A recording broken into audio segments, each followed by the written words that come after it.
اللہ کے رسول صلی اللہ علیہ وسلم نے ایک حدیث قدسی بیان فرمائی اور فرمایا کہ ابن آدم، کہ اے آدم کے بیٹے، تفرغ لعبادتی املأ قلبک غنا، میری عبادت کے لیے، میری بندگی کے لیے اپنے آپ کو فارغ کر لے، میرے لیے بھی کچھ وقت نکال۔ املأ قلبک غنا، میں تیرا دل غنا سے بھر دوں گا، واسد فقرک، اور میں تجھ سے فقر کو دور کر دوں گا۔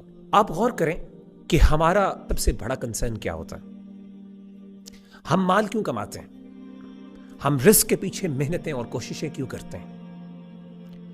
ایک امیر اس لیے کرتا ہے کیونکہ اس کو سیٹسفیکشن نہیں ہوتی۔ وہ ایک مال کو حاصل کرتا ہے، اس کے بعد وہ دوسرے کو حاصل کرنے پہ لگ جاتا ہے، وہ تیسرے کو حاصل کرنے پہ لگ جاتا ہے، اس کو سیشیشن یا اس کو غنا میسر نہیں ہوتا۔ اور ایک غریب کیوں مال کماتا ہے؟ ظاہر ہے اس کو فقر کا ڈر ہوتا ہے کہ کہیں ایسی حالت نہ آ جائے کہ میں سروائیو نہ کر سکوں۔